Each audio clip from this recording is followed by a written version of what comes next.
Hi hello, ഇപ്പോൾ ജാനകിയുടെയും അബിയുടെയും വീടിൻ്റെ എല്ലാ പ്രിയപ്പെട്ട പ്രേക്ഷകർക്കും മെട്രോ സ്റ്റാറിലേക്ക് സ്വാഗതം. അങ്ങനെ സന്തോഷത്തോടെ അളകാപുരി തറവാട് മുന്നോട്ട് പോയിക്കൊണ്ടിരിക്കുന്ന സമയത്തായിരുന്നു പെട്ടെന്ന് അപർണയുടെ വരവും പിന്നെ അതിനെ ചുറ്റിപ്പറ്റിയുള്ള ഭയങ്കര പ്രശ്നങ്ങളും സംഘർഷങ്ങളൊക്കെ നടന്നത്. ഇപ്പോൾ അബിയും ജാനകിയും അവിടെ നിന്ന് സൂര്യനാരായണൻ പുറത്തിറക്കി വിട്ട സമയത്തായിരുന്നു രക്ഷകനായിട്ട് അജയ് വന്നത്. അതോടുകൂടി കഥ തന്നെ ഏകദേശം മാറി മറിഞ്ഞിരിക്കുകയാണ്. ഇനി അപർണ നേരിട്ട് കളത്തിലിറങ്ങുവാണ്. അവിടെ ജാനകിയും അബിയും തകർക്കാൻ വേണ്ടിയിട്ടും ആ വീടിനെ തകർക്കാൻ വേണ്ടിയിട്ടും കട്ടയ്ക്ക് അവിടെ അപർണ ഇറങ്ങി പുറപ്പെടുമ്പോൾ അപർണയെ തകർക്കാൻ വേണ്ടിയിട്ട് നല്ല കട്ടയ്ക്ക് അജയും ഇറങ്ങി പുറപ്പെട്ടിരിക്കുകയാണ്. ഇനി എന്തൊക്കെയായിരിക്കും സംഭവിക്കാൻ പോകുന്നത്?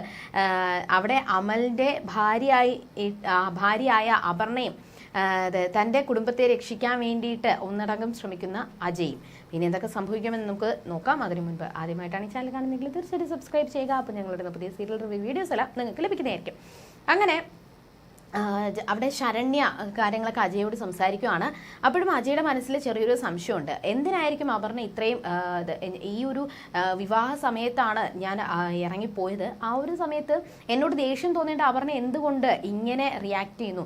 എന്നെ വീട്ടിലോട്ട് അകത്തോട്ട് കയറ്റാൻ വേണ്ടിയിട്ട് ശ്രമിക്കുന്നു, നിരഞ്ജനെ സപ്പോർട്ട് ചെയ്യുന്നു. അങ്ങനെ ഒരുപാട് പെട്ടെന്നുള്ള അപർണയുടെ മാറ്റത്തിൽ നല്ല സംശയം അജയ്ക്കുണ്ട്, അജയെ പോലെ തന്നെ ശരണ്യയ്ക്കുണ്ട്.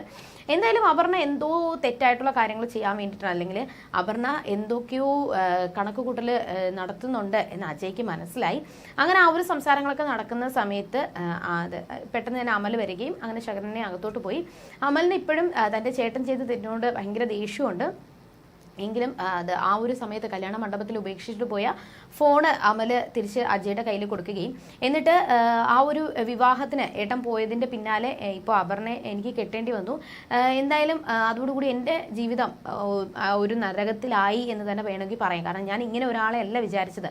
നല്ലൊരു പെൺകുട്ടി, നല്ല സൽസ്വഭാവിയായിട്ടുള്ള, ഞാൻ എന്ത് തെറ്റ് ചെയ്താലും അത് തിരുത്തി തരുന്ന, എൻ്റെ കൂടെ കട്ടയ്ക്ക് നിൽക്കുന്ന ഒരു പെൺകുട്ടിയായിരുന്നു ഞാൻ വിചാരിച്ചിരുന്നത്. അങ്ങനെ ഒരു പെൺകുട്ടിയായിരുന്നു എൻ്റെ മനസ്സിലെ സങ്കല്പം.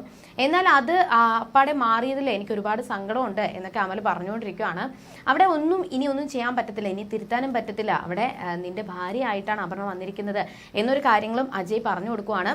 അങ്ങനെ അമൽ പോയി. അതിൻ്റെ പിന്നാലെ നിരഞ്ജന നോക്കുമ്പോഴത്തേക്കും അജയുടെ ഫോണ് ഓൺ ആയിട്ടുണ്ട്. അങ്ങനെ നിരഞ്ജന അജയെ ഉടനെ തന്നെ വിളിക്കുകയും കോൾ എടുത്തു, അവിടുത്തെ സിറ്റുവേഷനും കാര്യങ്ങളൊക്കെ പറഞ്ഞു. അപ്പോഴും ഞാൻ അജയെ കാത്താണ് ഇരിക്കുന്നത്, അജയ് ഈ കാര്യങ്ങൾ അവിടെ പറയണ്ടേ എന്നൊക്കെ ചോദിക്കുമ്പോൾ എൻ്റെ വീട്ടിൽ ഞാൻ ഇപ്പോൾ സമാധാനത്തോടെ നിൽക്കുവാണ്. എന്നാലും വീട്ടുകാരുടെ പ്രശ്നങ്ങൾ ഇപ്പോൾ രൂക്ഷമാക്കാനായിട്ട് ഞാൻ തയ്യാറല്ല എന്നുള്ള രീതിയിലാണ് അജയുടെ മറുപടി വന്നത്. ഇപ്പോൾ നിരഞ്ജനയുടെ കാര്യങ്ങൾ പറഞ്ഞു കഴിഞ്ഞാൽ കുറച്ചുകൂടി പ്രശ്നങ്ങൾ വഷളാകും എന്ന് അജയ്ക്ക് മനസ്സിലായി. അതുകൊണ്ടാണ് അജയ് പ്രത്യേകിച്ച് കാര്യങ്ങളൊന്നും പറയാതിരിക്കുന്നത്. എന്നാൽ ഇങ്ങനെ താൻ ഒരുപാട് ആഗ്രഹിച്ചിരുന്നു അളകാപുരി തകരുമെന്ന്. എന്നാൽ അത് നടക്കാതെ പോയ സങ്കടത്തിലാണ് അപർണ.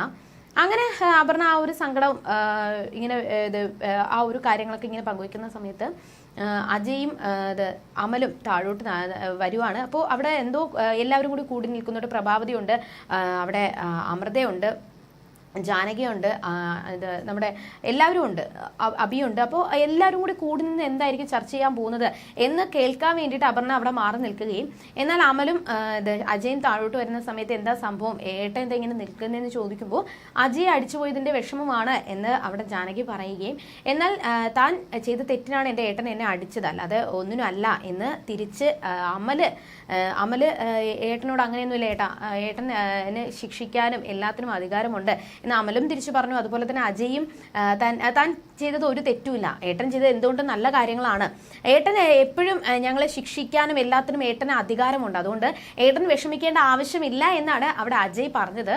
എന്തായാലും ഏട്ടൻ്റെ കയ്യിൽ നിന്നും ഒരു അടി കിട്ടണമെന്ന് ഞാൻ ഒരുപാട് ആഗ്രഹിച്ചു, പക്ഷെ ആ ഒരു അടി എനിക്ക് ഇപ്പോൾ കിട്ടിയതിൽ എനിക്ക് ഒരുപാട് സന്തോഷമുണ്ട് എന്ന് അവിടെ അജയ് പറഞ്ഞു.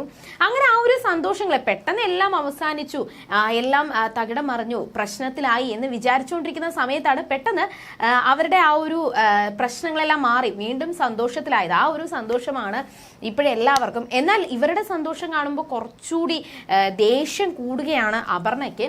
അങ്ങനെ മുത്തശ്ശിയും ഇപ്പം ഭയങ്കര സങ്കടത്തിലാണ്. മുത്തശ്ശി വിചാരിച്ചു ജാനകിയെ അഭിയും ഈസി ആയിട്ട് പറഞ്ഞു വിടാന്ന്. പക്ഷേ അത് വീണ്ടും മുത്തശ്ശിക്ക് ഒരു തിരിച്ചടിയായിട്ട് മാറുകയും അഭിയും ജാനകിയും തിരിച്ചും അളകാപുരിയിലോട്ട് കയറിയതിലും മുത്തശ്ശിക്ക് നല്ല ദേഷ്യമുണ്ട്. അങ്ങനെ അപർണ അതിനെപ്പറ്റി ഓരോ കാര്യങ്ങൾ സംസാരിക്കുന്ന സമയത്താണ് മുത്തശ്ശി ആ ഒരു കാര്യം, ആ ഒരു സത്യം അപർണയോട് വെളിപ്പെടുത്തിയത്. പ്രഭാവതിയും ഇവിടെ സൂര്യനാരായണനും കൂടി എൻ്റെ മനസ്സിൽ ഒരു വജ്രായുധം അടക്കി പിടിച്ച് വെച്ചിരിക്കുകയാണ്, എന്നെ താഴിട്ട് പൂട്ടിയിരിക്കുകയാണ്. ആ ഒരു വജ്രായുധം ഞാൻ പുറത്തെടുത്ത് കഴിഞ്ഞാൽ പലരുടെയും ജീവിതം തന്നെ മാറിമറിയും, പ്രത്യേകിച്ച് ജാനകിയുടെയും അഭിയുടെയും ജീവിതം തന്നെ മാറിമറിയും. ആ ഒരു വജ്രായുധം പുറത്തെടുക്കാതിരിക്കാൻ വേണ്ടിയിട്ടാണ് പ്രഭാവതിയും സൂര്യനാരായണനും ശ്രമിച്ചുകൊണ്ടിരിക്കുന്നത്. അവസാനം എനിക്ക് നിവർത്തിക്കേട് വന്നു കഴിഞ്ഞാൽ ഞാൻ ഉറപ്പായിട്ടും ആ കാര്യങ്ങളെല്ലാം എല്ലാവരോടും വിളിച്ചു പറയും എന്ന് മുത്തശ്ശി പറഞ്ഞു. അപ്പോൾ എന്തോ ഒരു ജാനകിക്കും അഭിക്കും നേരെ എന്തോ ഒരു കാര്യം ഉണ്ട് എന്ന് അപർണയ്ക്ക് മനസ്സിലായി.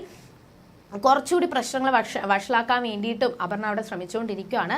അങ്ങനെ ഈ ഒരു സംഭവങ്ങളെല്ലാം ഇങ്ങനെ പൊട്ടിത്തെറിച്ച് വലിയ വലിയ സംഘർഷങ്ങളിലൂടെ കഥ മുന്നോട്ട് പോയിക്കൊണ്ടിരിക്കുകയാണ്. ഇനി എന്തൊക്കെയായിരിക്കും അവിടെ ജാനകിയുടെയും അഭിയുടെയും വീട്ടിൽ സംഭവിക്കാൻ പോകുന്നത്, ഇനി എന്തൊക്കെയായിരിക്കും അവരുടെ ജീവിതത്തിൽ സംഭവിക്കാൻ പോകുന്നത് എന്ന് നമുക്ക് വരുന്ന ആളുകളിൽ കണ്ടറിയാം. അതുവരേക്കും ബൈ.